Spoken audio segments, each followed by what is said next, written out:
Rise with me. Here, upon the great mountain, the beloved of the sun sing to her a song of love and devotion, of battle and glory. The golden sun, her light ever shining, bathes our faces in warmth and scorches our enemies, burning them to holy ash. Yet even the radiant sun must rest, and so we are left without her, cold and naked and alone, at the mercy of those who stalk in the dark. We mourn for her as she slumbers, knowing she never wishes to part from us. The last wink of twilight, her fading farewell kiss. Yet the night we would miss her most dearly, the darkness long and bitter. We persuade her to stay longer and dance with us to her own music. Twilight's kiss extended, a roaring flame that thaws through winter's grasp. The sun stays awake all through the night, whispering her sweet secrets until the dawn. We battle the lull of darkness for her, for the love she bears us, and we gaze upon her glory as we show her our own. Hymn of the Dawn, Tablet 16, lines 33 to 60. Missive from the High Office of the Candescent Priestess Thaleia, 40 toward the Nadir. To all those faithful youth who reside in the Temple of Auroral Triumph, the journey of the sun takes her farther away from us each day as winter descends upon the mountain once again. Yet, as the days grow ever shorter, we do not respond in fear. Instead, we prepare for the festival of the nightless eve, now a mere 40 rises hence.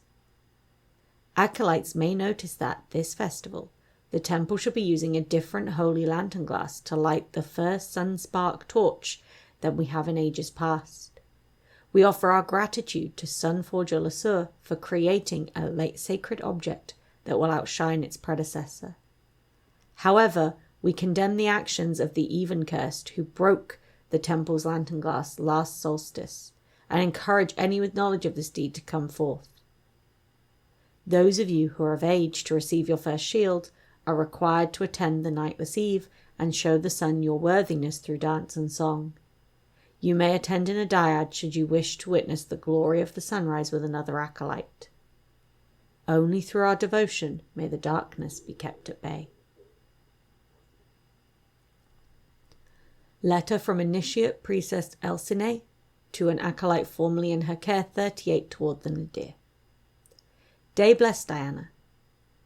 Your instructor, Sunsworn Priestess Nemia, has brought troubling information to my attention in the hopes that I might exert influence on your future actions. It would seem as though you are beginning to voice doubt in our teachings.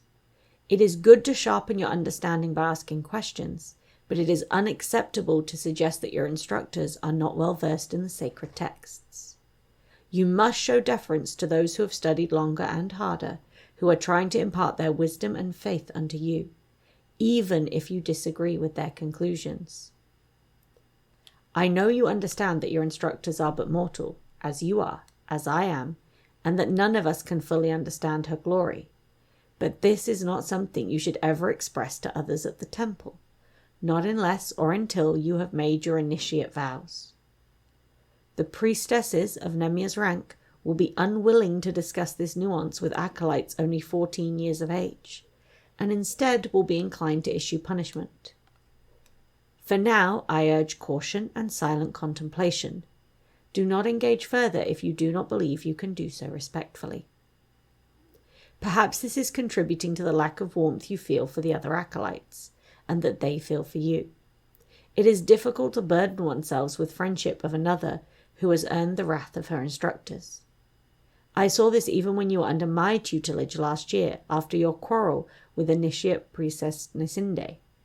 Here, I urge you to let your inner light shine through as brilliantly as I have seen in our private discussions. The other acolytes will come around. I will converse with Sunsworn Priestess Nemia about reinstating your speaking privileges during oratory class, if you swear to me that you will follow my advice. Otherwise, I will not speak for you. In the light, Initiate Priestess Elsene. Diary of Diana, Ward of the Rakor, 38 towards the Nadir.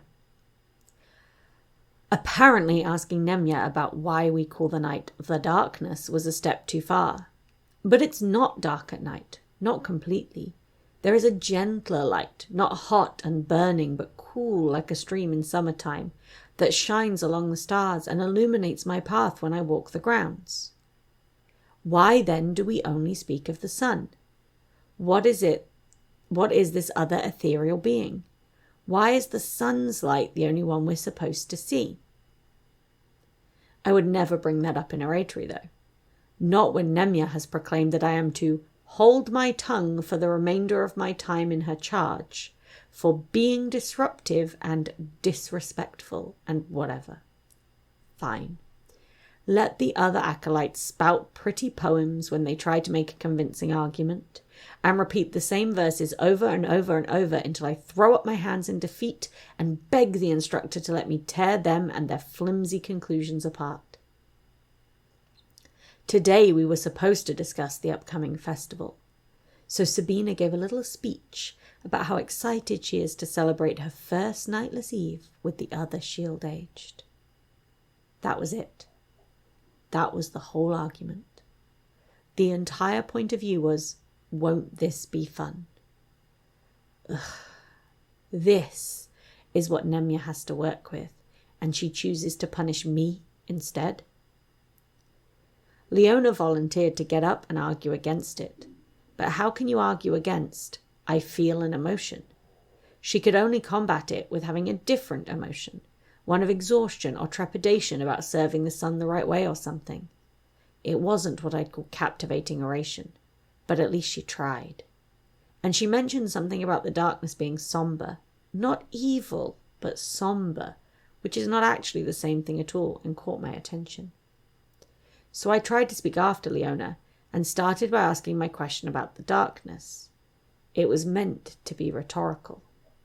I didn't even have a chance to talk about how the festival's just a way to reinforce how people already feel about celebrating the sun, how it's a ritual designed to subjugate us to orthodoxy instead of pursuing our own relationship with her. But apparently even that is too much for Nemya. Just because she has blessed us with light and sight doesn't mean the priesthood wants us seeing things for what they really are. I can't be the first person to ever ask these questions, can I? More tomorrow. The stars have come out again, lit by that silvery glow. D.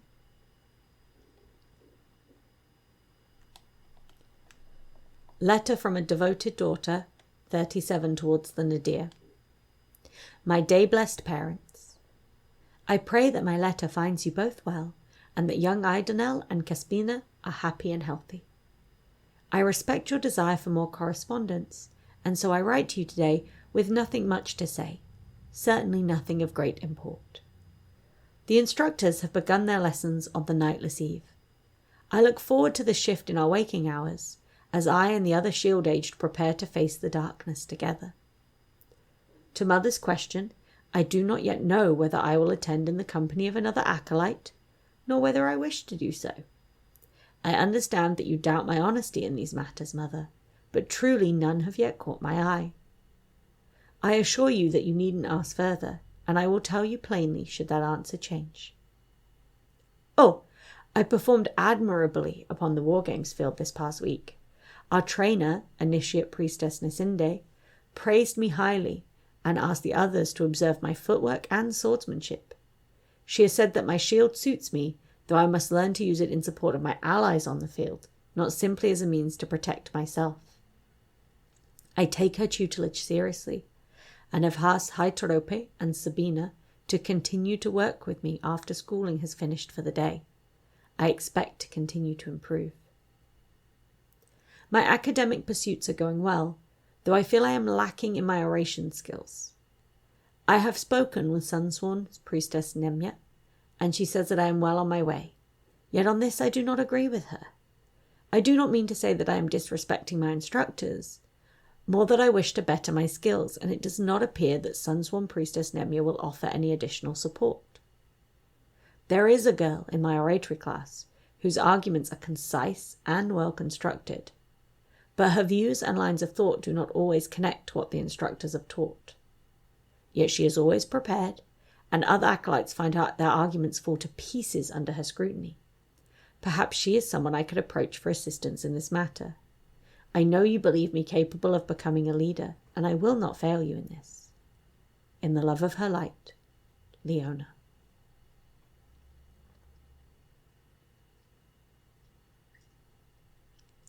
Notes passed between Leona, daughter of Sunforgers, and Diana, ward of the Rakor, 35 toward the Nadir. Day blessed Diana. Are you often busy after our middle Rakoric instruction? I sense that I am not doing well in oratory as I could be, and humbly ask that you help me grow my skills in constructing and delivering convincing arguments. In the light, Leona. Why do you ask for my help? I am no longer invited to speak during class, so why would you want to learn from someone whose arguments our instructors have deemed worthless? Perhaps you should ask Sabina or that other girl you train with. They have shown themselves to be loyal companions who would help you do anything to succeed. Diana. The content of your arguments notwithstanding, you are more skilled at constructing the logic behind them than anyone else in our year, and likely in our temple. You have heard some of the end-of-year debates and presentations that the older acolytes have made in years past, have you not? I believe you are better suited to train me in this than any of them. I know your time is limited, so I would not ask that you spend much of it on me, but I would greatly appreciate if you could look over my notes before our next rhetorical exercise and help me grasp what it is that I am not yet understanding. And please know that I do not ask this lightly. If there is anything you are struggling with, anything I can do to assist you where you need it, I pledge myself to it in return. In the light, Leona. Diary of Diana, ward of the Rakor, 35 toward the Nadir. I am shocked that Leona came to me, and I am still not certain this isn't some kind of joke, but it isn't as though I have any of my own oratory lessons to work on, so I agreed to help her. Obviously, we won't be meeting in person. I don't want any of the instructors to look down on Leona for asking the resident heretical loner for help, nor any of our fellow acolytes. I doubt they would turn on her, not when she is the golden child of our War Games cohort, but they still might mock her, laugh at her, and I don't want that to happen to her. Not when she was brave enough, I suppose, humble enough to approach me. It is refreshing to have someone admit when they are not the best at everything, and I confess that it is a surprise coming from her. Maybe I've just never seen Leona fail at something before. And I like the idea of having someone to talk to, sometimes. Even if it's sometimes who believes with the fullness of her heart in everything we are taught here. If associating with me were to lose her the respect she has earned from so many, then what reason would she have to keep talking with me? D.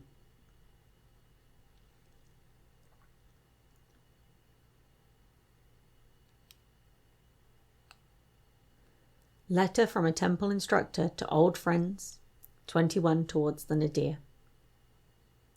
Most day-blessed Melia and Lucia, thank you again for your generous gift to the temple. Your work, Lucia, is always sublime. The Candescent Priestess asked that I extend you both an invitation to join us for our nightless eve celebration, 21 rises hence, to see your lantern glass at work. I do understand that caring for 2 young children makes that difficult, but perhaps you could bring them just to see the lighting of the sunspark torches. I have spoken with all of Leona's instructors this year, and I am pleased to report that your daughter has risen to the top of all her educational pursuits. She has taken to tutoring some of the other acolytes in my middle Rakoric class with their vocabulary and verb tenses. Her dedication to the sun is visible in everything she does, and her commitment to excellence is commendable. I observed her performance in the last War Game skirmish, and she has quickly become a leader on the battlefield, even among the older acolytes. I know you would be proud. However, there is something to be said about taking the time to appreciate the life the sun has blessed us with. After the skirmish, one of Leona's teammates asked if she had interest in attending the Festival of Nightless Eve together. Leona denied any such interest in the other girl and went off with her evening studies. I worry that Leona might be overly focused on achievement and will miss opportunities to delight in the sun's gifts and truly enjoy the closeness to her light that her time at the temple should bring to her. It is my hope that you will speak to her on this matter. In the light, Sunsworn Priest, Polyminus. Journal of Leona, daughter of the Sunforgers, 17 toward the Nadir. How could I ask someone to attend the festival with me? A note. Is that too childish? Not straightforward enough?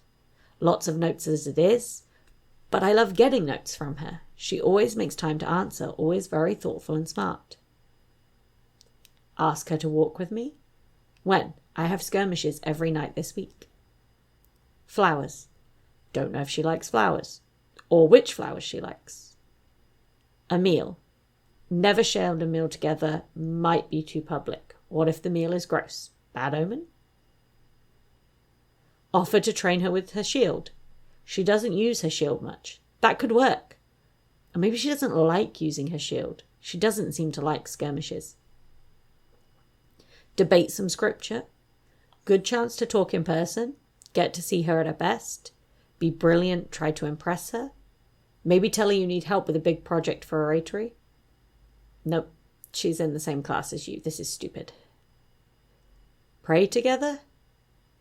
Good excuse for privacy, but she would never say yes to that. Ask her if she already has plans. Be casual. Doesn't have to be more than friends. She probably doesn't want to go alone. What if she's already going with someone? Who would she go with? Tell her I don't have a companion. This is not a terrible option. Don't ask. Just see her there and ask her to dance with you. Also not a terrible option. Why is this so hard? Note sent between Leona, daughter of Sunforgers, and Diana, ward of the Rakor, 14 toward the Nadir. Leona, some thoughts on your last argument. Your thesis was concise and easy to understand, and even Sabina seemed to follow your logic. I really liked how you threaded in some star-sun hypothesis that connected surprisingly well to your argument a few weeks ago on the sun's gifts in the sky. I could tell Nemia was impressed. Well done. You compared the sun's light and life to the cold darkness, but you weren't able to say exactly what about the darkness is bad. Is it the absence of warmth? If so, is winter bad? Is cold water bad? Is it the absence of life? Mount Targon itself is not alive. Is that bad? You need better examples or to change your metaphors. You spoke of heretics as those who do not believe in the sun. What does that even mean? It's there, in the sky. Are you arguing that some people don't believe it is there at all? I know what you meant, I think, but you should clarify that believing in the sun and believing in our scripture are not exactly the same. Or you should speak of worshipping the sun rather than believing in it. Moreover, how do you know enough to assume what the restricted tablets say about our people's history? The instructors have only offered summaries and hearsay as to what they mean. But unless you have quotations, you're only working off of theories, not truths. I would hold off on arguing anything about the restricted tablets until you've seen them after the initiation rites. Your point about the everlasting day was good, as was your argument in favour of the shadow theory, but you didn't follow them through to a strong conclusion. Celebrating both the everlasting day and the nightless eve as triumphs of the sun means what about the creation of the shadows? Are they mortal creations or that of the sun? But yes, you are definitely improving. Can you feel it when you're up there on the dais? Diana. Yes, I can definitely feel it. It's as if the sun's righteousness flows through me. I can feel her warmth grow my cheeks the longer I speak. I wish our classes were held outdoors, even in the winter chill, so she could hear me. I very much appreciate your notes. Thank you for taking the time to write them down, and thank you again for all your guidance in this matter. I would not be improving so steadily if it were not for you. but I do have further questions. Everything in my argument was researched. I have the citations for every piece of the hymn and the writings of the philosophers and temple scholars. I don't believe any of my conclusions were unique. Maybe the way I connected some of the different pieces was. But none of the works I cited answered the questions or attempted to answer the questions that you ask in your critique. What is it about the darkness that is evil?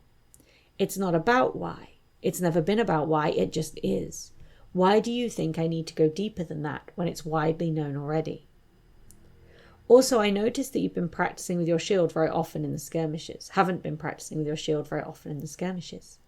It's taken me some time, especially since they're so large and unwieldy, but I'm starting to do better to understand how to use it in battle. Would you like to practice together if you have time? ITL, Leona. Leona, if it's so widely known and agreed upon, don't you think you should dig deeper? Who agreed upon this? Why? When? Why are there some things that we have collectively decided to take for granted as truth? You asked me to take a look at your argument and help you structure it better. This is all I'm trying to do here. If the argument can't be structured well based on canon and orthodox thought, or at least the canon as we know it, then maybe the underlying assumptions are wrong or don't make sense. Maybe the restricted tablets answer all of these questions. Maybe they don't. I don't know because we're not allowed to read them. It's so frustrating. That's why I tried to base my arguments on what we do have access to and ask for clarification where the text doesn't give us any. But you did a lot better this time than you did last time around. I can't wait to see your next oration. Let me know if you believe you will want any assistance beforehand or if you'd rather surprise me with your arguments. And thank you for the offer, but I don't think I'll ever be able to successfully wield a shield. It's too distracting and weighs me down too much to focus on my attack. And besides, as long as I'm on your team, I know at least one person's defending me. Diana. Letter from the Sunsworn Princess Nemia to a shining pupil, 12 toward the Nadir. Day blessed Leona. I want to commend you on your improvement these past few weeks. Already you are debating well, but clearly you have dedicated yourself even further to this work and it shines through you. Apologies for the interruption during your oration today, and know that I and the Candescent Priestess will be dealing with it. Do not concern yourself over it as you continue your path toward excellence and towards her light. In her blessed warmth, Sunsworn Priestess Nemia. Disciplinary Account 12 toward the Nadir. I, Sunsworn Priestess Nemia, provide an accounting of the actions of Acolyte Diana, ward of the Rakor, and the penance she faces in response. Acolyte Diana interrupted a fellow acolyte's presentation after having been instructed weeks ago to remain silent during class. When she was told to quiet down and follow the oration to continue, she instead attempted a rebuttal to the other acolyte's argument. In a blasphemous furor, Diana suggested that the light does not belong entirely to the realm of the glorious sun. May the even curse be forever kept at bay. In doing so, she has poisoned the mind of every shield-aged acolyte in the class with dangerous heretical thought. After I spoke with Candescent Priestess Thalea, a decision as to Diana's penance was reached.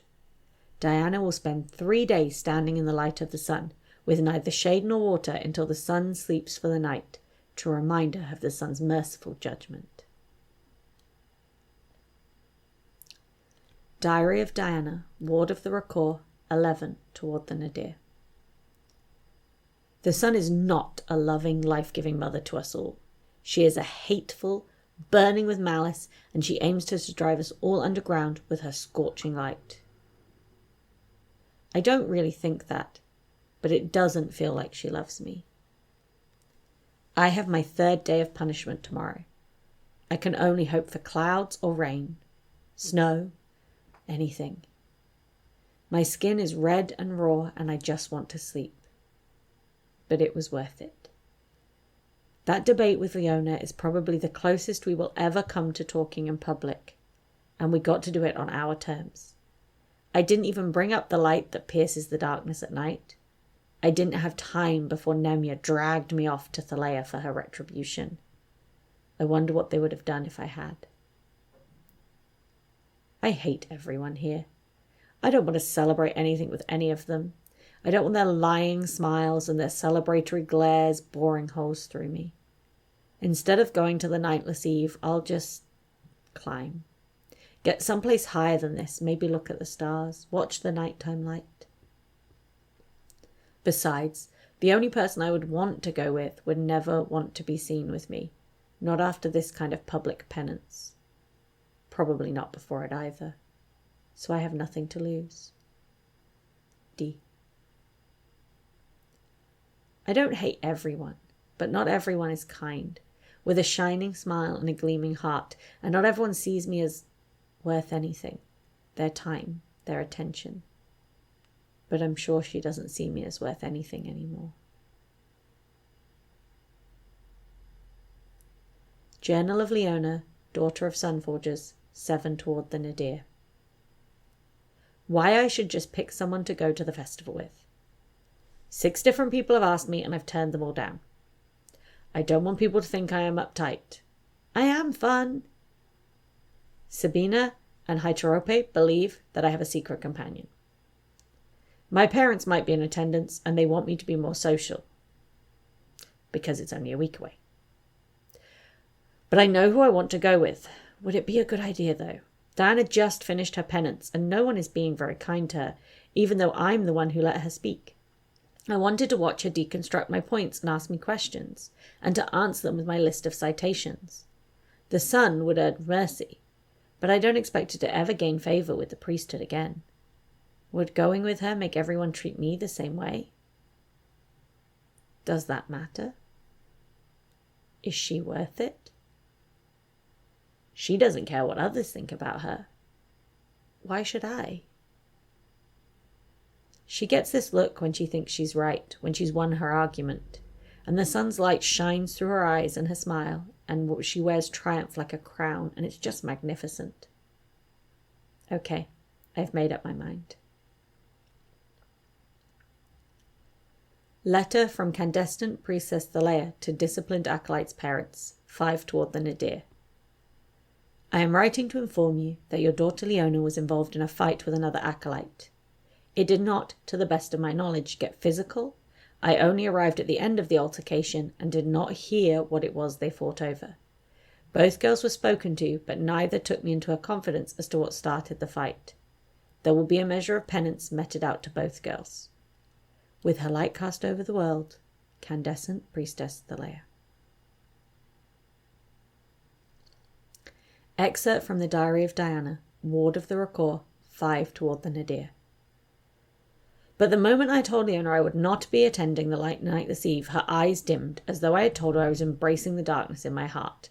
And knowing me, knowing what I have been through, she asked me why not. That's when I realized. Oh, she's proselytizing.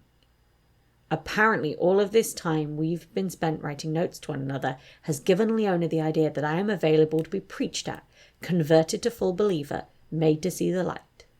She asked for my help because she thought she could help me. So I got angry.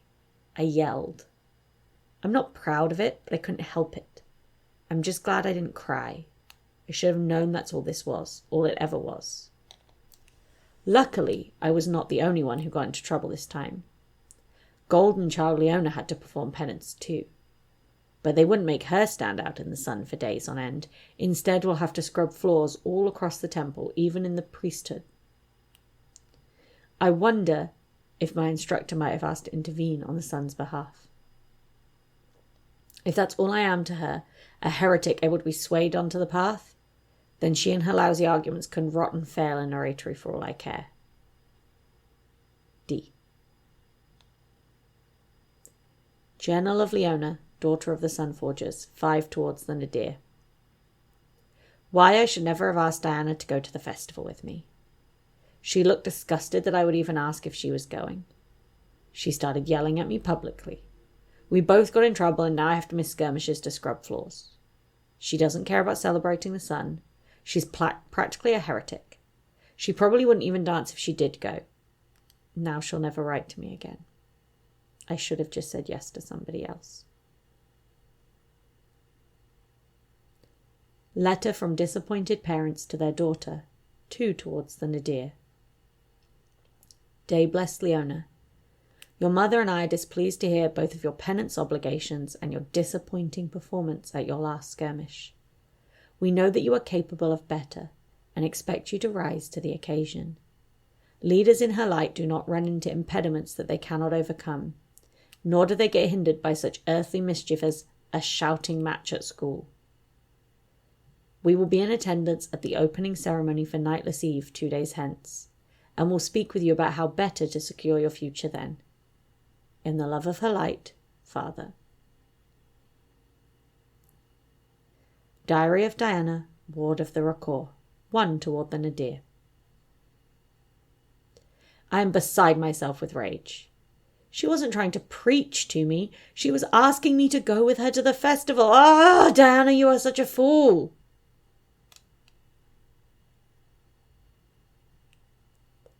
Missive from the High Office of the Candescent Priestess Thaleia to Nadir.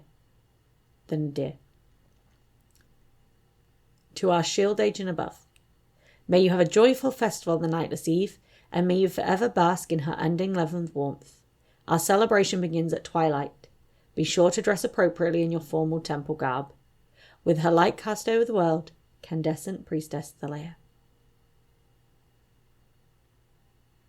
Letter from Leona, daughter of Sunforgers, to her parents, unsent, 174 towards the zenith. My day-blessed parents, glory to you both in the light of the sun, and may the days grow long as we know her love once more. I know that you expected to see me at the celebrations, and I wanted to explain why I wasn't at the start of the... I'm sure you'll want... I missed the first half of the festival.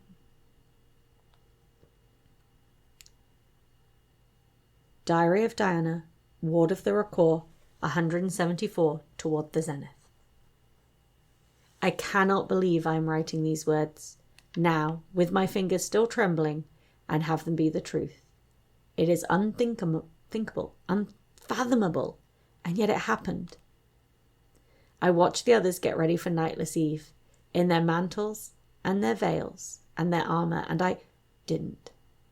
I took my warmest robe and slipped out the door to the acolyte's hearth, past the temple palisade, and out into the wilderness. There is little above the temple that was made by human hands, on the lower peaks of the mountain. It is supposed to be where we go to feel closest to the sun. So I went up and looked for a good place to sit and watch the sky.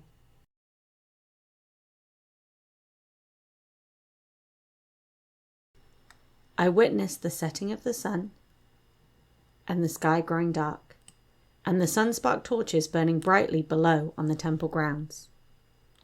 Even from up there, I could feel the horrible heat. My skin remembers the burns from my penance. But looking up at the night sky, at the darkness, at the stars, at the beautiful glow above, I could forget about that for a while. I know it was wrong. I know I shouldn't have done it. But that glow, that soft silvery light from above, made me feel at peace for the first time in forever. I don't even know how long. I don't feel worried about the instructors, or the festival below, or what would happen when they realized I wasn't present. Even now, just remembering being there and looking up, I feel a calm settle over me. It was everything that everyone says the sun should be. So I offered her a short prayer. None of the elaborate things we do when we prostrate ourselves at moontide. Just a few simple words of thanks. I won't repeat them here. I don't want to cheapen them. That's when I heard Leona calling for me.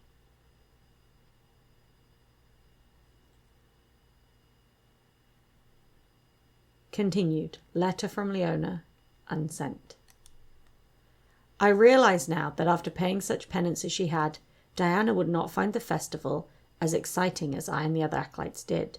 She did not berate me for asking her to accompany. She berated me for bringing it up at all. It was your letter, actually, that made me push past my own pain and reflect upon that moment more sincerely. Upon reflection, I decided to find her and apologize. I knew where she wouldn't be, but not where she would go, so I searched for her, first within the temple grounds and then without. I'd never seen Diana out at night before. She goes a painful pink if she's outside for too long under the sun's glory, but here, cloaked in darkness, she looked like she belonged to the night. But not in a bad way. How could it be, when it is the same color as her hair, her eyes? She asked me why I was there. Wasn't I supposed to be down at the festival with the others? She looked at me with, I'm not sure, fear maybe? Apprehension at the least. Disappointment stole the words from my lips, and I remained silent.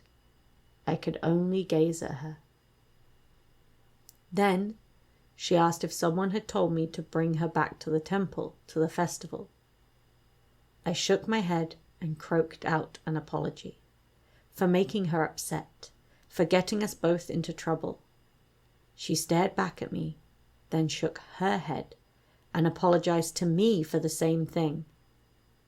I wanted to laugh, but things felt too fragile for that, and I did not want to break this moment. This was, I realized, the first time we had ever spoken with no one else around. She gestured for me to join her, and so I did. We sat together closer than we'd ever been to one another before. Our arms brushed, and she flinched away like she'd been burnt. So you're not going to the festival at all? She asked. Maybe not exactly that, but something like that. I said something like, I don't know, it depends. My heart was beating hard in my throat as she leaned her head against my shoulder, but she didn't seem to notice. She looked up then at the sky and smiled. I don't think I'd ever felt so happy before. I'm not sending this letter. Continued Diary of Diana. We relaxed together under the light of the night for hours. I lost track of time. I wanted so badly to point out the glow above us, to ask her what she thought, if that made her think about the sun and the light any differently, but instead we sat beside one another and looked up together. At some point, there was a cloud that darkened the sky. I could see the light from the torches reflecting off of it. I still didn't want to go to the festival, but I know how important this sort of thing is to Leona, and she'd stayed with me for ages without complaint. So I asked her if she wanted to dance with me down at the festival. I expected her to say no, but a smile broke across her face bigger than I'd ever seen her smile before. I want to draw it, but I don't know if I can ever capture its brilliance. She grabbed my hand and said, and I will never forget this as long as I breathe, she said, not yet. And Leona kissed me, and I kissed Leona. Hymn of the Dawn, Tablet 7, broke and lost to the Solari, lines unknown. Their dearest wish is to share a sky made large enough for both to dance, with hands and hearts entwined.